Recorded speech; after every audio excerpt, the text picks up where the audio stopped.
हाँ जी, नमस्कार, स्वागत और अभिनंदन आप सभी का। आशा उम्मीद है आप सब मस्त हैं और अपनी तैयारी में व्यस्त हैं। आइए शुरू करते हैं आज का हमारा सेशन। आज वर्तमान के अंदर बदलता हुआ जो पैटर्न है, उस पैटर्न के आधार पर कैसे कैसे क्वेश्चन बने हैं, आइए उन सब के बारे में चर्चा करते हैं। तो राजस्थान जीके से संबंधित सभी प्रकार के जो क्वेश्चन हैं, इनका हम करेंगे सॉल्यूशन। ठीक है जी, चलिए फिर। तो ये रहा आज के हमारे इस सेशन का पहला क्वेश्चन। लीजिए क्या क्या पूछा गया, देखिए। क्वेश्चन है आपके सामने, ये रहा। क्या पूछा जा रहा है, देखिए। पूछा जा रहा है सूची फर्स्ट को सूची सेकंड से सुमेलित करें।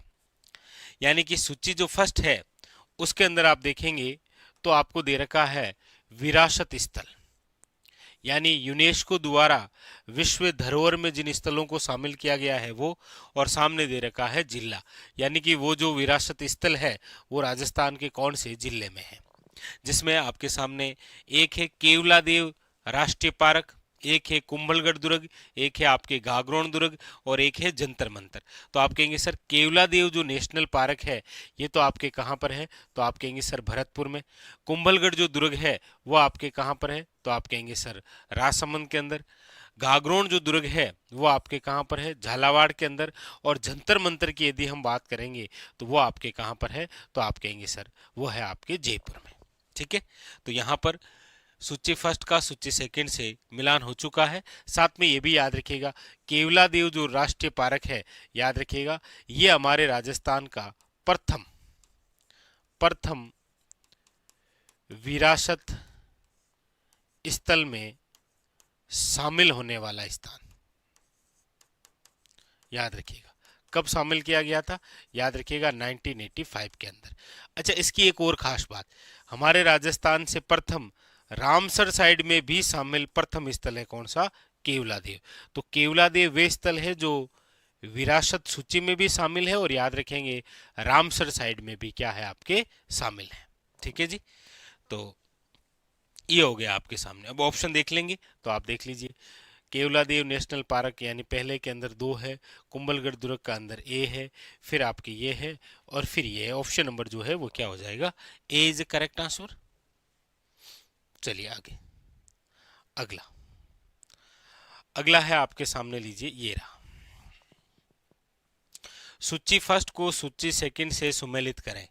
और देखिए लगभग एग्जाम के अंदर पिछले 3 सालों में जितने भी एग्जाम हो रहे हैं उन सभी एग्जामों में एक पार्क जरूर पूछा जा रहा है। और यहाँ पर तो आपके सामने देखिए पूछने का तरीका ये रहा। यहाँ पर सूची फर्स्ट के अंदर आपके सामने दिए हैं पार्क जोन और सामने दिया है स्थान। आपको पहचानना है कौन सा जो पार्क या जोन जो है वो कौन सी जगह या कौन से जिले में। देखिए सबसे पहले है फिनटेक पार्क। कौन सा है, फिनटेक पार्क। देखिए फिनटेक शब्द से संबंधित 2 बातें हैं। एक तो आपको पूछा जाए Rajiv Gandhi Rajiv Gandhi fintech Rajiv Gandhi fintech digital institute, कौन सा पूछा जाए, याद रखिएगा डिजिटल इंस्टीट्यूट पूछा जाए तो आप कहेंगे सर ये तो है आपके जोधपुर में। Rajiv Gandhi fintech digital institute पूछा जाए तो वो तो है जोधपुर में। फिनटेक पार्क जो है वो आपके कहां पर है, तो आप कहेंगे सर जयपुर में। दूसरा है आपके मेडटेक मेडिकल डिवाइसेस जो पार्क है ये है आपके बोरानाडा। और बोरानाडा कहां पर है आपके, याद रखिएगा जोधपुर के अंदर। और बाकी जो बचा राजस्थान पेट्रो जोन जो है वो है आपके वर्तमान के अंदर कौन से में, याद रखिएगा बालोतरा। यानी कि यहां पर जो ऑप्शन नंबर है वो हो जाएगा आपके सामने, देख लीजिए B is a correct answer. Option number जो है वो है आपके सामने B is a correct answer. ठीक है, आगे अब देखिए वर्तमान के संदर्भ में इसी प्रकार से क्वेश्चन पूछे जा रहे हैं। सूची फर्स्ट सूची सेकंड का मिलान। ये लीजिए एक बार फिर आपके सामने ऐसा ही एक और बेहतरीन सा क्वेश्चन आया है। क्या कह रहा है क्वेश्चन, देखिए क्वेश्चन है आपके सूची फर्स्ट को सूची सेकंड से सुमेलित करना है। सूची फर्स्ट के अंदर आपके पार्क या क्षेत्र दे रखा है और सूची सेकंड के अंदर स्थान दे रखा है। लीजिए यहां पर आप देखेंगे तो दे रखा है सोनियाना सिरेमिक और ग्लास जोन। यहाँ पर है आपके हैंडीक्राफ्ट और फर्नीचर पार्क, यहाँ पर है आपके स्टोन पार्क, और यहाँ पर है आपके गजनेर, शेरेमिक और ग्लास जोन। यहाँ पर आपके लिए एक अच्छी बात थी, कौन कौन सी देखो, जो जो स्थान दे रखे हैं। यहाँ पर है आपके सामने गजनेर। आप सब जानते हैं कि हमारे राजस्थान के अंदर गजनेर स्थल जो है वो आपके कहाँ पर है, तो आप कहेंगे सर वो है बीकानेर, तो इसका मिलान तो आप करेंगे बीकानेर में। अच्छा, बीकानेर के अंदर एक स्थान है खारा, यहाँ पर एक पार्क है जिसका नाम है सिरेमिक पार्क। कौन सा पार्क है, याद रखिएगा, सिरेमिक पार्क। ठीक है। दूसरा यहाँ पर आप देखेंगे तो वो है सोनियाना, और सोनियाना जो है वो कहाँ पर है आपके, आप कहेंगे सर चित्तौड़गढ़ में। हैंडीक्राफ्ट की बात आएगी तो आप कहेंगे सर वो है आपके फर्नीचर या हैंडीक्राफ्ट पार्क जो है वो है जोधपुर में। तो फिर बचा एक ही, कौन सा, स्टोन पार्क आपके हो जाएगा कोटा। मतलब यहाँ पर जो ऑप्शन नंबर है वो देख लीजिए, सोनियाना आपके चित्तौड़गढ़ यानी पहले के अंदर दो है, और पहले के अंदर दो केवल एक ही ऑप्शन में है, वो है ऑप्शन नंबर सी। तो ऐसे प्रश्न आए तो पहले तो आप ये कोशिश करें कि इन चारों में से आपको कौन कौन से आ रहे हैं। आपको यदि एक या दो आ रहे हैं तो आप उन एक दो को यहां पर दर्शाइए, क्या पता आपका काम वही हो जाए। ज्यादातर इस प्रकार के प्रश्नों में ये कोशिश करनी है आपको। ठीक है, चलिए, तो ऑप्शन नंबर यहां पर जो है वो क्या हो जाएगा, सी इज करेक्ट आंसर। क्योंकि आखिर में हमारा उद्देश्य यही है कि हमें इस प्रश्न का जो है वो उत्तर निकालना है।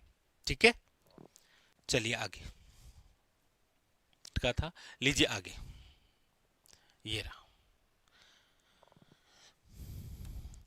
पूछा गया स्वर्णगिरी राजस्थान के किस शहर का प्राचीन नाम है। अब यहां पर आप ध्यान दें, देखिए आपको पूछा जाए स्वर्णगिरी या स्वर्णगिरी, एक ही बात है, वो जिला है जालोर। लेकिन गिरी की जगह यदि नगरी आ जाए, स्वर्ण नगरी, तो फिर हो जाएगा वो जैसलमेर, याद रखना आप। फिर वो जिला कौन सा हो जाएगा, जैसलमेर। तो यहां पर जो पूछा गया है ऑप्शन नंबर क्या हो जाएगा, ए इज ए करेक्ट आंसर। इसी जालोर का आप नाम याद रखेंगे, जाबालीपुर भी था। क्या नाम था, जाबालीपुर, ऋषि जाबाली के नाम पर। अलाउद्दीन खिलजी ने इसका नाम किया था जलालाबाद। जलालाबाद किसने किया था, एके अलाउद्दीन खिलजी ने। लीजिए आगे, अगला अगला है आपके सामने, लीजिए सूची फर्स्ट का सूची सेकंड से मिलान करना है। एक तरफ आपके सामने मेले दे रखे हैं और एक तरफ आपके सामने स्थान दे रखे हैं। आपको पहचानना है कौन सा मेला जो है वो कौन से स्थान से संबंधित है। भाई सबसे पहले है आपके खाटू श्याम जी मेला, बहुत ज़्यादा चर्चा में, आप सब जानते हैं कि सर खाटू श्याम जी का जो मेला है वो है आपके रिंग शिकर। ठीक है, भरथरी जो मेला है वो है आपके कहाँ पर, तो आप कहेंगे सर भरथरी आपके अलवर। फिर है करणी माता, आप कहेंगे सर देशनोक बीकानेर। और शीतला माता का जो है वो हो जाएगा आपके चाकसू जयपुर। मतलब यहाँ पर जो ऑप्शन नंबर है वो हो जाएगा आपके सामने कौन सा, तो आप कहेंगे सर ऑप्शन नंबर जो है वो है ए इज ए करेक्ट आंसर, याद रखेंगे। ठीक है, ए जो है वो है करेक्ट आंसर। अगला अगला है आपके सामने, लीजिए पूछा जा रहा है निम्नलिखित में से किसने कहा था कि राजपूत शक अथवा सीथियन के वंशज हैं। यानी कि यहां पर हम जिस टॉपिक से रिलेटेड चर्चा है वो है राजपूतों की उत्पत्ति, इससे रिलेटेड बिंदु है। और यहां पर पूछा गया है कि किसने कहा था कि राजपूत जो है वो शक और सीथियन के वंशज हैं, तो आप कहेंगे सर वो है colonel James Tod. Option number जो है वो क्या है, B is a correct answer. अगला अगला है निम्नलिखित में से किसे मेवाड़ क्षेत्र में चार भुजाओं वाला लोक देवता माना जाता है। हड़बू जी, मलिना जी, रामदेव जी या फिर कल्ला जी। तो लगभग आपने पहचान लिया होगा क्योंकि इससे पहले क्वेश्चन आ रखा है चार हाथों वाले देवता के रूप में। अब यहां पर हाथ ना देकर क्या पूछ लिया, भुजा, चार हाथों वाले देवता या फिर दो सिर वाले देवता के रूप में। हम जिन्हें पढ़ते हैं वो है आपके वीर कल्लाजी राठौड़, याद रखिएगा। कौन से है? वीर कल्लाजी राठौड़, जिन्हें हम शेषनाग का अवतार, और इन्होंने जिस मुगल शासक से मुकाबला किया था, जिस मुगल शासक से मुकाबला किया था वह है, याद रखिएगा, अकबर। किससे मुकाबला किया था इन्होंने? अकबर से मुकाबला किया था। अकबर ने जब चित्तौड़ पर आक्रमण किया था तब ये शादी करने जा रहे थे और कहते हैं कि दुल्हे के वेश में ही गए थे और वहां अकबर से मुकाबला किया और लड़ते हुए वीर गति को प्राप्त हुए। ऑप्शन नंबर यहां पर जो है क्या हो जाएगा? डी। अगला अगला है आपके सामने, लीजिए, निम्नलिखित में से किसे अबुल फजल द्वारा सशस्त्र दुर्ग यानी बख्तर बंद दुर्ग कहा गया है? अबुल फजल के दो कथन आप पढ़ते ही हैं अक्सर, कि अबुल फजल ने किस किले के बारे में कहा है कि ये किला इतनी बुलंदी पर बना है कि नीचे से ऊपर की ओर देखने पर सिर की पगड़ी गिर जाती है। तो ये कथन तो अबुल फजल ने कहा है कुंभलगढ़ दुर्ग के बारे में। और अबुल फजल ने किस दुर्ग के बारे में ये कहा है कि राजस्थान का या राजपूताने का एकमात्र ऐसा दुर्ग जो बख्तरबंद है, बाकी सब नंगे हैं। ये कथन जिस किले के बारे में है वह है रणथंबोर दुर्ग। आप सब जानते हैं कि ये जो रणथंबोर दुर्ग है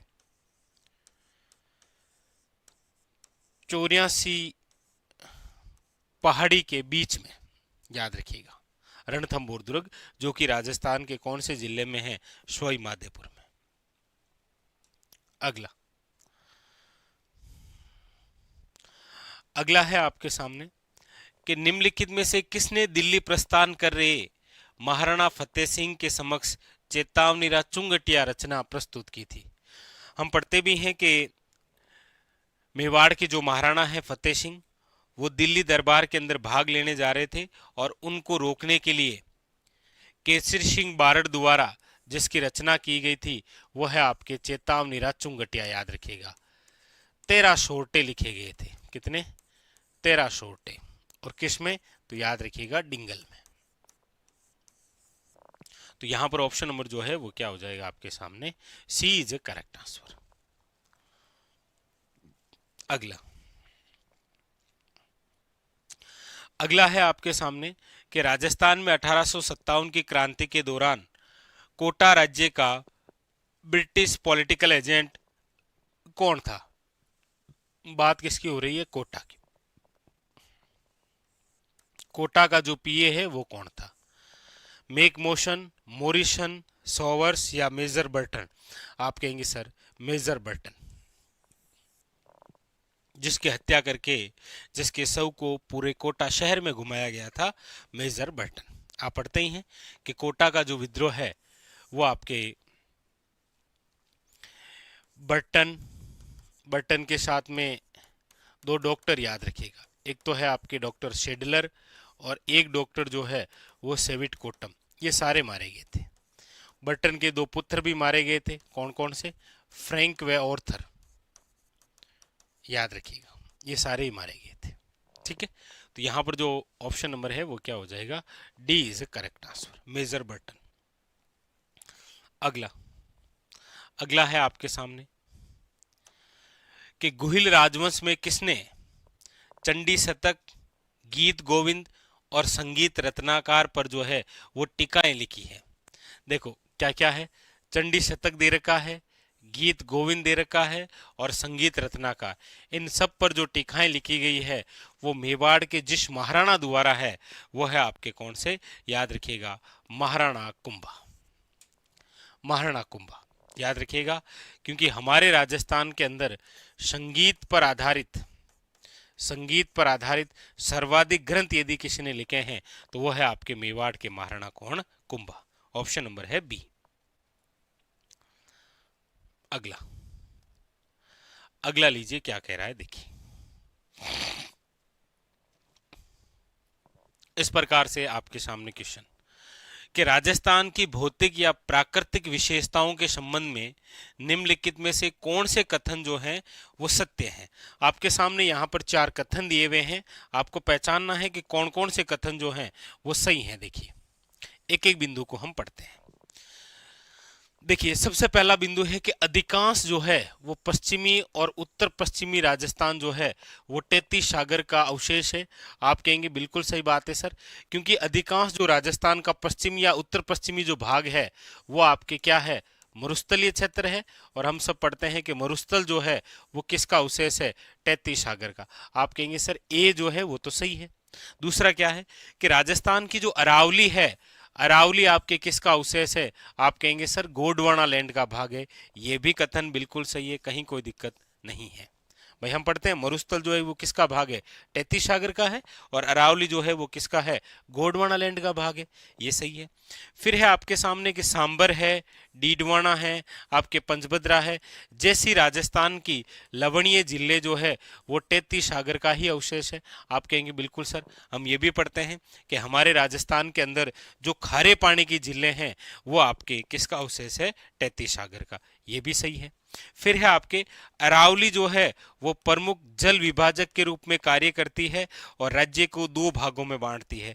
आप कहेंगे बिल्कुल सही है सर। अरावली जो है वो हमारे राजस्थान में जल विभाजक का कार्य करती है।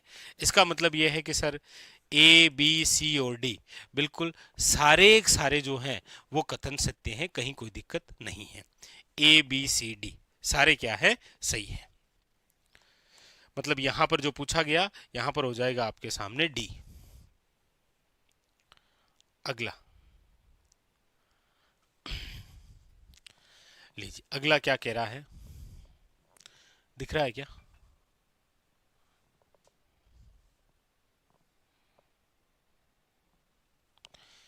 लीजिए, राजस्थान के पश्चिमी मरुस्थलीय क्षेत्र के संबंध में निम्नलिखित कथनों पर विचार करें और सही कथनों का चयन करें।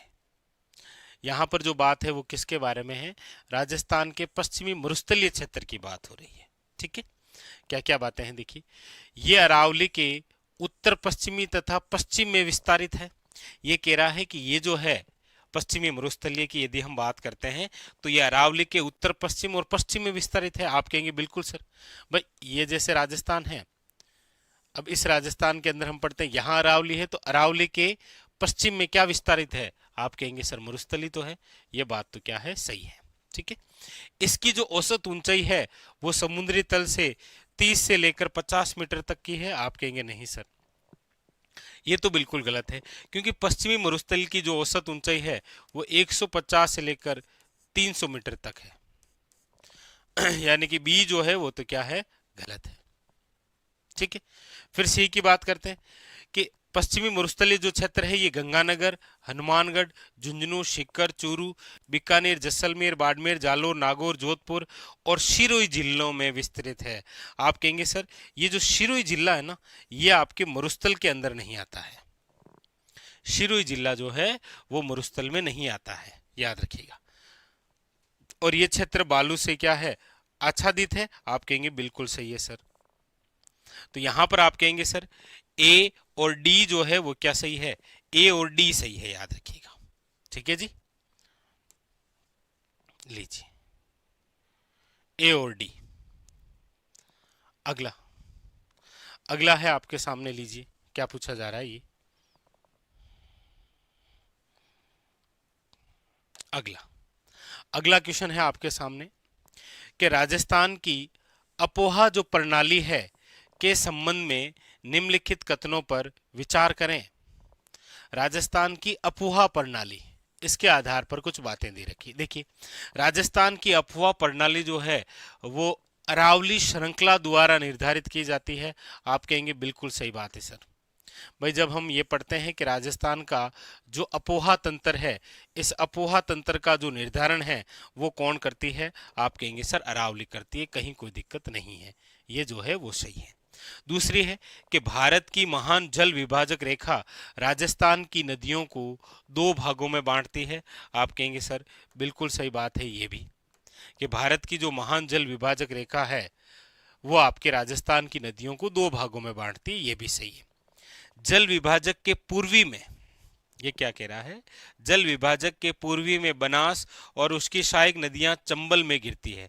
मतलब आपके सामने ये है कि यहां पर हम पढ़ते हैं कि ये क्या है, ये अरावली है, और अरावली जो है आप कहेंगे सर जल विभाजक, अरावली जल विभाजक का कार्य करती है, और अरावली के जो पूर्वी भाग है, इधर वाले भाग के अंदर आप देखेंगे कि जल विभाजक के पूर्वी में बनास और उसकी सहायक नदियां चंबल में मिलती है। आप कहेंगे सर ये देखिए, ये रही चंबल इधर पूर्वी के अंदर, ये रही आपके बनास, ये भी इधर, तो आप कहेंगे सर ये भी सही है। फिर है कि जल विभाजक के पश्चिमी और दक्षिण में नदियां जो है वो बंगाल की खाड़ी में प्रवाहित होती है।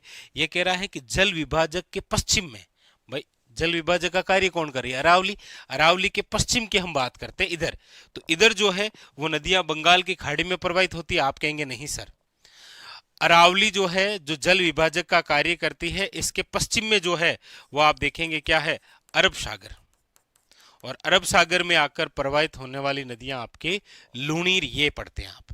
भाई इधर से कौन सी पढ़ते हैं, लूणी पढ़ते हैं, इधर से हम कौन सी पढ़ते हैं, माही पढ़ते हैं। जबकि यहाँ पर जो है कि जल विभाजक के पश्चिम और दक्षिण में नदियां जो है वो बंगाल की खाड़ी में प्रवाहित होती है, ये कथन जो है वो क्या है, गलत है। तो इसका मतलब ए, बी और सी, यहाँ पर जो ऑप्शन नंबर है वो हो जाएगा आपके सामने ये लीजिए, ठीक है, ए बी सी। अगला पूछा जा रहा है, अरावली की निम्नलिखित चोटियों को ऊंचाई के बढ़ते क्रम में व्यवस्थित करें। यहां पर कह रहा है कि अरावली की जो निम्नलिखित चोटियां हैं उनको ऊंचाई के बढ़ते क्रम में व्यवस्थित करें। लीजिए, बढ़ते क्रम में बताना है आपको, ठीक है जी। देखिए कुंभलगढ़ की हम बात करते हैं तो आप कहेंगे सर कुंभलगढ़ की जो ऊंचाई है वो है 1224 मीटर, ठीक है, किसकी, कुंभलगढ़ की। और उसके बाद में फिर हम दिलवाड़ा की बात करते हैं तो आप कहेंगे सर 1442 मीटर जो है वो कौन सा है, दिलवाड़ा है। जरगा की आप बात करेंगे तो वह है 1431 मीटर। रघुनाथगढ़ की हम बात करेंगे तो वह है आपके 1055 मीटर। और अचलगढ़ की हम बात करेंगे तो वह है 1380 मीटर। अब आप देख लीजिए, अब आपके सामने ये सब आपके ऊंचाई दे रखी है। भाई कुंभलगढ़ की ऊंचाई हमने लिख ली 1224, दिलवाड़ा की हमने लिख ली 1442, जरगा की लिखी 1431 मीटर, रघुनाथगढ़ की 1055 मीटर, और अचलगढ़ जो है वो हमने लिख ली 1380। अब इनको किस क्रम में जमाना है, बढ़ते क्रम में जमाना है। तो बढ़ते क्रम में जमाना है तो सबसे पहले इसमें क्या सी आ जाएगी, आप कहेंगे सर रघुनाथगढ़। रघुनाथगढ़ के बाद में जो अगली आएगी वो है आपके सामने कौन सी, आप कहेंगे सर वो आ जाएगी कुंभलगढ़। कुंभलगढ़ के बाद में फिर कौन सी आ जाएगी, आप कहेंगे सर वो आ जाएगी अचलगढ़। अचलगढ़ के बाद में कौन सी आ जाएगी, तो आप कहेंगे सर वो आ जाएगी झरगा। और झरगा के बाद में फिर कौन सी है, वो है दिलवाड़ा। यानी कि DAECB ऑप्शन नंबर जो है वो क्या है, ए इज करेक्ट आंसर। हालांकि आप भी जमा सकते हैं, कहीं कोई दिक्कत है नहीं, ठीक है। अगला अगला है आपके सामने, लीजिए, पूछा जा रहा है आपसे कि राजस्थान के कुल सिंचित क्षेत्र में प्रतिशत सिंचित क्षेत्र के बढ़ते क्रम में सिंचाई के निम्नलिखित स्रोतों को व्यवस्थित करें। देखिए, हम जब भी सिंचाई में पढ़ते हैं तब हम पढ़ते हैं कि राजस्थान में, यानी कि राज्य में सिंचाई के साधन, और जब भी राजस्थान के अंदर हम सिंचाई के साधन पढ़ते हैं तो हम कहते हैं कि सर एक नंबर पर जो सिंचाई का साधन है हमारे राजस्थान में, यानी कि सर्वाधिक, वह है कुएं व नलकूप। 2 नंबर जो सिंचाई के साधन में सर्वाधिक योगदान है वो है नहरों का। तीसरे नंबर जो है वो है आपके तालाबों का। नंबर 4 जो है वो आ जाता है, हम अक्सर पढ़ते हैं अन्य में। तो इस क्रम से पढ़ते हैं, यहाँ पर बढ़ते क्रम में बताना है, और बढ़ते क्रम में बताना है तो इसको पलट दो। यानी सबसे पहले आ जाएंगे आपके अन्य, अन्य के बाद में फिर आ जाएंगे आपके तालाब, तालाब के बाद में फिर नहरें, और नहरों के बाद में क्या आ जाएंगे, कुएं व नलकूप। यानी कि DBAC ऑप्शन नंबर जो है वो क्या है, ए इज ए करेक्ट आंसर। तो हम अक्सर पढ़ते हैं कि हमारे राजस्थान में सर्वाधिक सिंचाई जो है वो कुओं व नलकूपों से होती है। कहाँ पर होती है, तो आप कहेंगे सर जयपुर, अलवर, भरतपुर। नहरों से सर्वाधिक कहाँ होती है, गंगानगर के अंदर। तालाबों से सर्वाधिक कहाँ होती है, भीलवाड़ा में। अन्य में जो है वो झीलें आ जाती है, झीलों से उदयपुर में, झरने आ जाते हैं, झरनों से आपके बांसवाड़ा के अंदर। तो ये इंपॉर्टेंट बात, यहाँ ऑप्शन नंबर हो जाएगा ए। अगला अगला है आपके सामने इंदिरा गांधी जो नहर परियोजना है कि निम्नलिखित लिफ्ट नहरों को आप उत्तर से दक्षिण के क्रम में व्यवस्थित करें। यानी कि जो आईजीएनपी है भाई, जैसे ये राजस्थान है और इस राजस्थान के संदर्भ में हम पढ़ते हैं आईजीएनपी, इंदिरा गांधी नहर परियोजना, ये रही आपकी, ठीक है, इस प्रकार से। तो यहां पर पूछी गई है आपके इंदिरा गांधी नहर परियोजना की लिफ्ट नहरें। अब इन लिफ्ट नहरों को क्रम से जमाना है। क्रम से हम पढ़ते हैं तो देखिए, सबसे पहले तो हम पढ़ते हैं यहाँ पर, वो है चौधरी कुंभाराम आर्य लिफ्ट नहर। चौधरी कुंभाराम आर्य लिफ्ट नहर, आप कहेंगे सर वो तो यहाँ ऑप्शन में नहीं है, ठीक। फिर उसके बाद में हम पढ़ते हैं आपके कंवर सेन लिफ्ट नहर। कौन सी है? कंवर सेन। आप कहेंगे सर इनमें से कंवर सेन आ गई है, तो इन ऑप्शन के अकॉर्डिंग देखेंगे सबसे पहले कौन से आ जाएगी आपके कंवर सेन लिफ्ट नहर।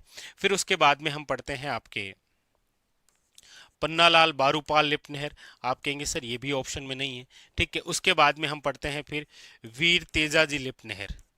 आप कहेंगे सर ये है, इसका मतलब ऑप्शन के अकॉर्डिंग फिर ये 2 नंबर पर। फिर इसके बाद में हम पढ़ते हैं आपके डॉक्टर करणी सिंह जो है वो लिफ्ट नहर। आप कहेंगे सर ये भी ऑप्शन में नहीं।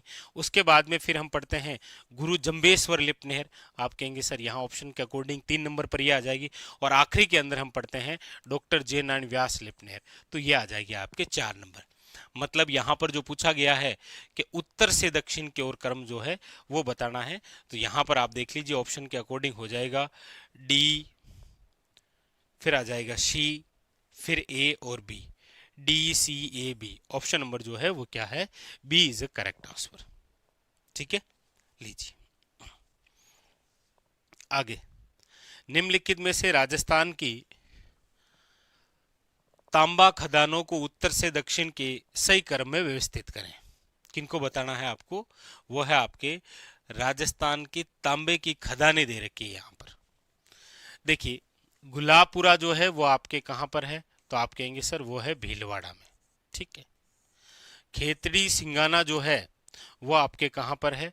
तो आप कहेंगे सर खेतड़ी सिंगाना जो है वो है झुंझुनू में, ठीक है। रेल मगरा जो है वो कहाँ पर है आपके? आप कहेंगे सर राजसमंद में। और खो दरीबा जो है वो कहाँ पर है आपके? अलवर में। अब आपको इनको उत्तर से दक्षिण की ओर सही क्रम में जमाना है, तो कोई दिक्कत नहीं है, लीजिए जमा दीजिए। भाई सबसे ऊपर कौन सा आएगा? आप कहेंगे सर 4 जिले ऑप्शन में है, इन जिलों में आप दर्शाएंगे तो सबसे ऊपर आएगा आपके सामने वह है झुंझुनू।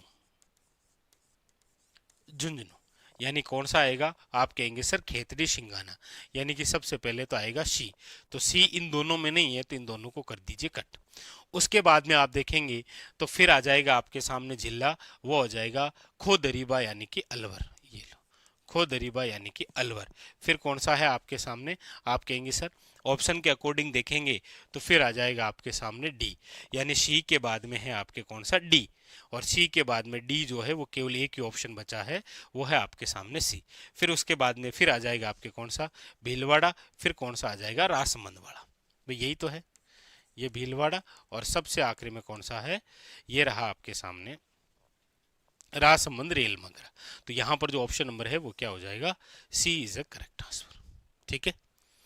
चलिए, तो ये थे आज के हमारे कुछ क्वेश्चन। बाकी वाले जो क्वेश्चन हैं उनका भी हम करेंगे अगले सेशन में सॉल्यूशन। ये तो आपके साइंस से संबंधित है, साइंस में अभी और भी क्वेश्चन है उनका सॉल्यूशन करेंगे। फिर जियोग्राफी के अंदर जो पूछेंगे उनका भी सॉल्यूशन करेंगे। सभी प्रश्नों का हम जो है वो विधिवत रूप से सॉल्यूशन करेंगे, क्योंकि बदलते हुए पैटर्न के आधार पर जो क्वेश्चन पूछे गए हैं वो इस प्रकार से हैं, ठीक है जी। चलिए, तो फिलहाल आज के लिए इतना ही, मिलते हैं अगले सेशन में, तब तक के लिए धन्यवाद।